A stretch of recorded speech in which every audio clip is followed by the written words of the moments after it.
Aujourd'hui sur le plateau de BITV au CIMI, je reçois Guillaume Gady, directeur et cofondateur général d'Ancoris.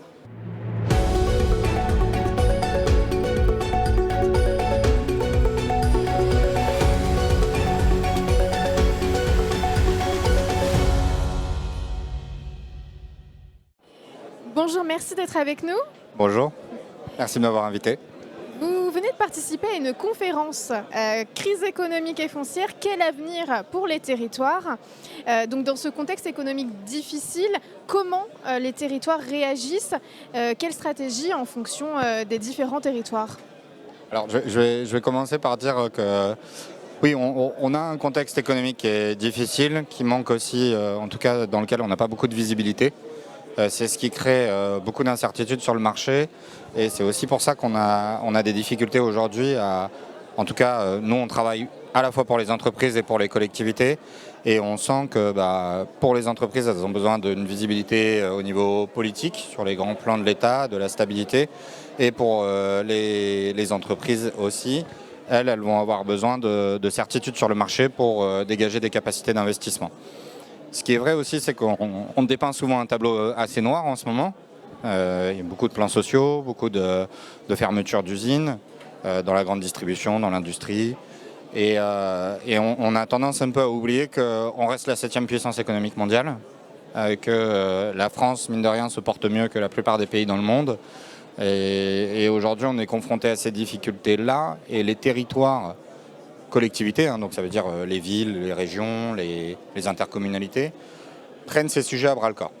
Ce qu'on ressent, nous, quand on travaille avec eux, c'est qu'il y a une vraie volonté toujours de continuer à investir, de continuer à mettre en place de l'ingénierie pour fixer des stratégies de réindustrialisation, de mutation industrielle, de redynamisation des centres-villes et centres-bourgs sur le long terme, et que finalement, on n'est pas non plus dans une... on n'est pas au fond du seau, on ne touche pas le fond de la piscine, pour reprendre des expressions qu'on peut entendre. Et on a une capacité de rebond encore qui est très forte. Malgré tout, ce qu'on a constaté, donc nous, chaque année, on publie un baromètre de l'attractivité des territoires et de l'implantation industrielle en France. Sur le premier semestre 2024, on perd 10% de projets industriels par rapport au premier semestre 2023. Donc ça a un vrai impact parce que les projets que nous on détecte, c'est des projets qui vont se faire dans les 18 à 24 mois. Donc on sait que dans les 18 à 24 mois, on va avoir une baisse du nombre d'implantations industrielles. C'est déjà le cas aujourd'hui, mais ça va être encore plus le cas dans les 18 à 24 mois. Et donc s'il n'y a pas une réponse forte, en termes d'injection d'argent public aussi dans les stratégies de réindustrialisation, dans les stratégies de développement territorial, on n'y arrivera pas. Et le deuxième point, pour aussi répondre à votre question de manière précise, c'est que les enjeux du dérèglement climatique sont aujourd'hui bien présents dans les territoires. Il y a des territoires qui sont directement confrontés. Par exemple, on travaille avec le territoire de Saint-Omer, qui a été sujet depuis plusieurs années et à répétition à des inondations.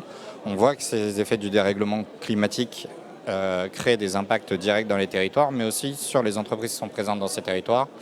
Et les territoires aujourd'hui, les collectivités territoriales, pour le dire autrement, elles travaillent énormément sur les réponses qu'on peut apporter dans le cadre de ces dérèglements climatiques.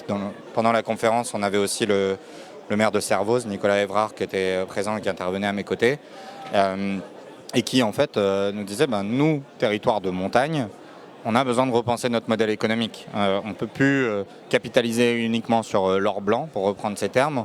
On doit repenser notre développement territorial, se dire que notre attractivité touristique, elle n'est pas saisonnalisée uniquement l'hiver pour aller profiter des stations de ski, mais aussi l'été, et avoir une stratégie nous-mêmes de territoire qui repense son économie, qui repense son industrie et qui continue à développer son industrie justement pour compenser ces effets du dérèglement climatique.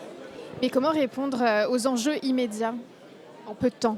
Alors c'est toujours la dichotomie entre deux aspects. C'est que quand on fait de la politique publique, on doit penser sur le temps long.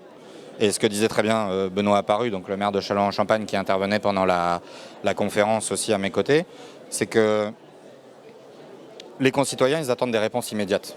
Et on le voit, les médias, l'instantanéité de la société, les réseaux sociaux, pas pour tirer à boulet rouge sur tous ces modes de communication, mais les réseaux sociaux aussi entraînent ces impacts-là de, il y a une problématique et il faut y répondre immédiatement. Et donc c'est un peu répondre aux enjeux immédiats, c'est important, mais si on n'a pas une stratégie sur le long terme, ça ne marche pas.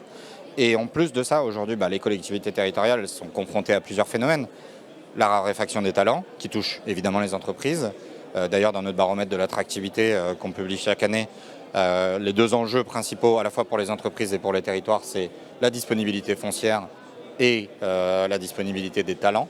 Et que s'il n'y a pas ces deux vecteurs-là, on ne retrouve pas une sérénité dans le développement de long terme pour les territoires. Donc c'est là où les territoires interviennent aujourd'hui, c'est qu'on prend acte qu'il faut avoir une conduite de politique publique en termes de sobriété foncière qui est beaucoup plus forte. On prend acte aussi qu'on doit accompagner les entreprises sur des sujets multiples, parce que nous on accompagne les développeurs territoriaux, les développeurs économiques beaucoup, et en fait leur métier il y a 30 ans c'était j'aménage du terrain et je le vends. Et je vends de la charge foncière. Et aujourd'hui, le développeur territorial, le développeur économique, il doit maîtriser les enjeux de décarbonation des process industriels, il doit maîtriser les enjeux de RSE, il doit maîtriser les enjeux de attractivité des talents, de marque employeur aussi. On travaille avec des territoires sur la marque employeur territoriale. Donc en fait, c'est pour maîtriser les enjeux immédiats, j'insiste sur ce point, on doit avoir une vision sur le temps long. Et c'est ce que les territoires essayent de faire. Et oui, en effet, on doit aussi répondre aux enjeux du temps court, mais pour ça, on a un besoin d'ingénierie très forte dans les territoires. Et il faut toujours aussi se dire qu'on a tendance à dire, et moi-même là, je dis les territoires et je généralise, mais en fait, si vous allez à Saint-Omer, si vous allez à Bordeaux, si vous allez à Lac-Potarbes, si vous allez en Isère, vous allez sur le territoire de Marseille ou au Havre, vous n'allez pas être du tout confronté aux mêmes enjeux. Et donc la réponse qu'on doit faire, que ce soit au niveau national ou local, elle ne peut pas être la même pour tous les territoires. Et qu'attendez-vous du prochain gouvernement? Pensez-vous que le prochain gouvernement répondre c'est un peu ce que je suis en train de dire, c'est que alors moi personnellement j'en attends pas grand-chose, je ne suis qu'un petit entrepreneur et voilà, mais ce que nous disent nos clients, ce que nous disent les entreprises qu'on accompagne dans leurs projets d'implantation, c'est de la visibilité. Aujourd'hui, on a eu des plans France Relance, puis après France 2030, qui ont été hyper vertueux, parce qu'en 2021, on a battu le record du nombre de projets global et puis au niveau industriel aussi, parce qu'il y avait cette injection d'argent public dans l'économie, et notamment l'économie industrielle, et ça a produit des effets instantanés, et qui vont courir sur le long terme. La problématique, c'est que ça, on l'a fait là, ça fait 4 ans et demi, le Covid. Donc en termes de politique publique, c'est une fenêtre de temps qui est très courte, finalement. Et donc, si on doit attendre quelque chose du gouvernement, à la fois pour les entreprises et pour les collectivités territoriales, c'est d'avoir une visibilité sur les grands programmes de l'État. Typiquement, est-ce que territoire d'industrie va être pérennisé? Parce que c'est un vrai soutien aux territoires et aux industriels de ces mêmes territoires pour pérenniser l'activité, la développer, décarboner aussi. Nous, on a travaillé sur le programme Rebond industriel, donc piloté par la Banque des territoires et par l'Agence nationale de la cohésion des territoires sur une dizaine de territoires en France. C'est sur ces 10 territoires, 3,5 milliards d'investissements détectés, portés, et un tiers de ces investissements, ça visait à décarboner l'industrie.